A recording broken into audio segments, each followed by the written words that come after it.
A NR1 faz uma série de exigências, mas ela não define uma série de coisas também, né, Tatiana? Por exemplo, qual tipo de questionário ou metodologia eu posso utilizar para fazer com os meus funcionários na minha empresa? Porque tem algumas metodologias que são individuais, e aí é a grande confusão que vem sendo feita, e é uma dúvida recorrente até para os psicólogos, né? Se eles podem usar essas ferramentas individuais para atender a nova NR1. Na verdade, assim, a NR1 ela não cita nenhuma ferramenta nem para analisar o PGR, nem para analisar os riscos. Ela traz parâmetros de como devem ser analisados os riscos, mas ela não bate um martelo quanto a uma ferramenta. Tá? Então fica livre essa questão. A questão que o Rogério está falando do diagnóstico e da avaliação psicossocial, ela é distinta.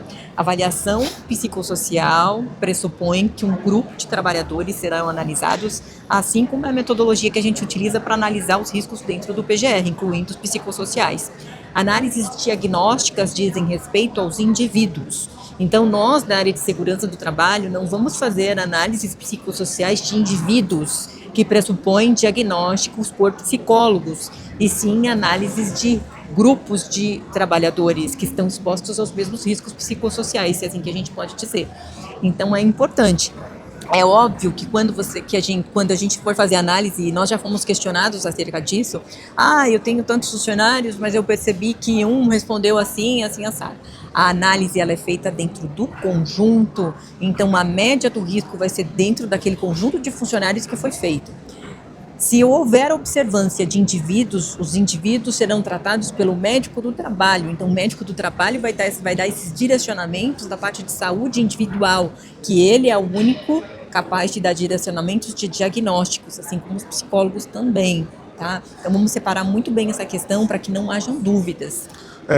Só esse assuntozinho já abre uma discussão gigantesca. Gigante. Por isso que é importante você entender exatamente o que está se pedindo na NR1, né? E isso a gente faz uma discussão, uma análise bem aprofundada dentro do nosso curso psicossocial na prática, onde a gente destrecha isso, analisa, inclusive tem modelo de ferramenta lá para você estar utilizando. Então é um material bem completo. E aí, por isso também que as empresas estão bastante preocupadas com relação a isso. E uma questão muito importante, que muitas pessoas estão pensando assim, em 2026 eu vou me preocupar com relação a isso. Mas a gente já tem visto algumas empresas, principalmente multinacionais que estão mais adiantadas, ou até mesmo estatais, já exigindo os seus colaboradores, os seus terceiros, a estarem dentro desse novo caminho, né? Ou seja, sendo pesquisado e avaliado a relação dos riscos psicossociais, né, na prática, como está sendo levantado, e sendo tratado, né? O que você está fazendo na prática? Qual é o seu plano de ação? Quais são as ações que você está fazendo? E aí o pessoal fica assim meio perdido, poxa, mas não é só ano que vem? É porque, na realidade, essas empresas que são multinacionais, por exemplo, elas já estão fazendo isso há muito tempo em outras partes do mundo, né? É um problema que vem se agravando ao longo do tempo, né, Tatiana? Na verdade, independente do que seja feito em outros países, aqui já recorrentemente dentro do PGR, muito antes de sair a NR1, grandes empresas já trabalhavam todas essas questões que estão atreladas no questão do risco psicossocial, sempre esteve atrelado a NR17, aos riscos ergonômicos, né? Então, para essas empresas não é uma novidade. Agora, pegando o gancho do que o Rogério falou, o que acontece que ainda que não tenha saído, que vai sair daqui a um ano, ou seja, que a empresa que não tiver adequada poderá ser multada por conta disso, que a grande massa de empresas podem estar aí dentro desse rol. Aqui fica uma oportunidade de a gente poder trabalhar já esses riscos, e aqui a gente vai começar a pregar as ferramentas, aqui a gente vai começar a empregar quais ferramentas serão utilizadas, se a gente pode utilizar ferramentas mais simples, se a gente precisa de ferramentas mais complexas, se eu preciso de relatório para poder subsidiar esse material, para a gente estar preparado para quando sair. E também pegando um gancho do que o Rogério falou, isso é fato, tá? Muitas empresas já estão exigindo que os riscos psicossociais façam parte da documentação. Então, empresas que contratam aí consultorias, Empresas que trabalham como empresas de serviço terceirizado já estão pedindo essa demanda de atualização.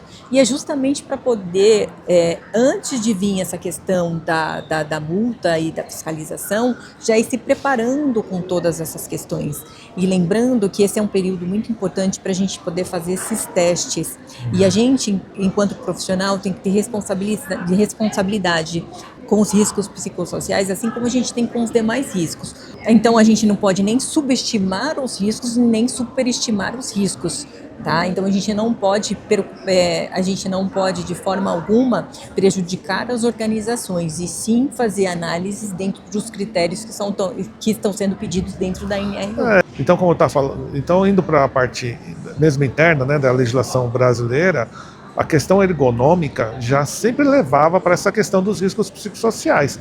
Talvez não com a preocupação tão alta como agora, né, porque está entrando numa nova NR, que é a NR1, e essa NR não é uma simples NR, é uma NR bem importante, norma regulamentadora, né, que todo mundo tem que levar em consideração. Então, sem dúvida, a partir desse momento agora, entrando na NR1, a coisa fica mais séria. E o tempo está passando, né? Falamos de um ano, mas na verdade são alguns meses, né? Já tem menos de um ano para poder entrar em vigor novamente a nova NR1. Então, você que quer realmente se aprofundar, sair na frente e não deixar a coisa engrossar, ou seja, você de repente, sua empresa ser barrada para fazer algum tipo de trabalho em uma outra organização, porque tem essa preocupação, clica no link abaixo na descrição, onde a gente detalhou toda a NR1, damos exemplos, damos um encaminhamento e principalmente um direcionamento para você que está querendo se aprofundar ou até mesmo, a partir de agora, conhecer melhor essa questão da nova NR1. Então, espero que você tenha gostado desse vídeo. A gente fica por aqui e até o próximo vídeo. Tchau. Até o próximo.